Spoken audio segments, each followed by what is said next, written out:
వనపర్తి జిల్లా కేంద్రంలో మేఘారెడ్డి వర్గం సభ్యులు మీడియా సమావేశం నిర్వహించారు. ఈ సందర్భంగా మాట్లాడుతూ మేఘారెడ్డి సమ్యుడిగా ఉంటారని ఎంపీటీసీలు, జెడ్పీటీసీలు, గ్రామ సర్పంచులు తదితరులు అందరి చేరికల్లో పాల్గొన్నారు. మాయమాటలు చెప్పి మాజీ మంత్రి జిల్లాల చిన్నారెడ్డి కాంగ్రెస్ టికెట్ లబ్ధి పొందారన్నారు. కానీ నియోజకవర్గంలో అన్ని సర్వేల్లో కాంగ్రెస్ టికెట్ కొరకు మేఘారెడ్డికి అనుకూలంగా ఉన్నాయన్నారు. మళ్లీ పునరాలోచన చేసుకుని ముగ్గురు సమక్షంలో ఒకటేదామని చెప్పి ముందుకు వెళ్లాలని మోసం చేసిన చిన్నారెడ్డి వనపర్తి జిల్లాలో మేఘారెడ్డి అఖండ మెజారిటీతో గెలిచే అవకాశం ఉందన్నారు. అదేవిధంగా అధిష్టానం చిన్నారెడ్డిని ఒప్పించి మేఘారెడ్డికి టికెట్ ఇస్తే భారీ మెజార్టీతో గెలిపించుకుంటామన్నారు. ఇంతమంది సర్పంచులు, ఇంతమంది ఎంపీటీసీలు, ఇంతమంది ఎంపీపీలు, ఇంతమంది జెడ్పీటీసీలు, ఇంతమంది వీళ్ళు కలిసి వస్తున్నారు కదా, నేనే ఫీల్డ్ లో ఉంటే ఎట్లా ఉంటుంది అనే ఆలోచన మళ్ళీ చిన్నారెడ్డి గారికి ఒక దురాలోచన కలిగింది.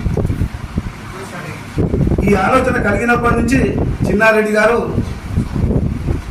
ఎంతమంది చెప్పినా ఏం చెప్పినా లేదు, మీది మీరు చేయండి, మాది మేము చేస్తాం, మీది మీరు చేయండి, మాది మేము చేస్తాం అనుకుంటే వచ్చింది తప్ప ఎక్కడ మిమ్మల్ని మేము ప్రోత్సహించినాం కదా, మీరు వస్తే నేను మీకు ఎంబడి ఉంటారని చెప్పే మాట ఇక్కడ లేదు. సరే వచ్చినాం, ఆయన ప్రోత్సహించి వచ్చినాం, కాంగ్రెస్ పార్టీలో జాయిన్ అయినాం, అన్ని చేసినాం.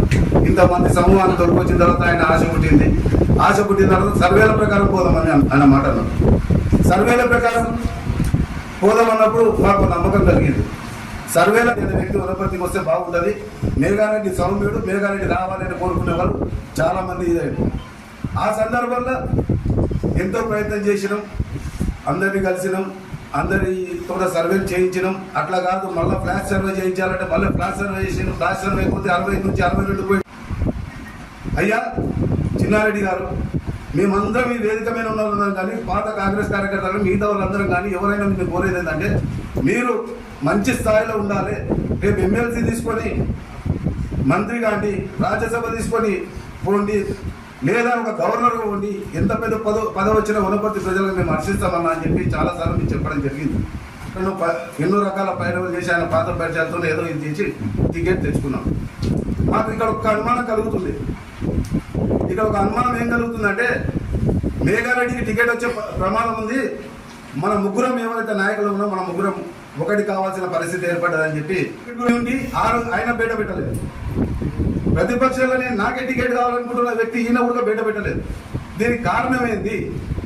ఈ రోజున ఒకసారి పునరాలోచన చేసుకొని వనపర్తిలో ఈరోజు ఉన్న పరిస్థితులను బట్టి చూస్తే దాదాపు మేఘారెడ్డికి అఖండ మెజార్టీతో గెలిచే అవకాశం ఉంది.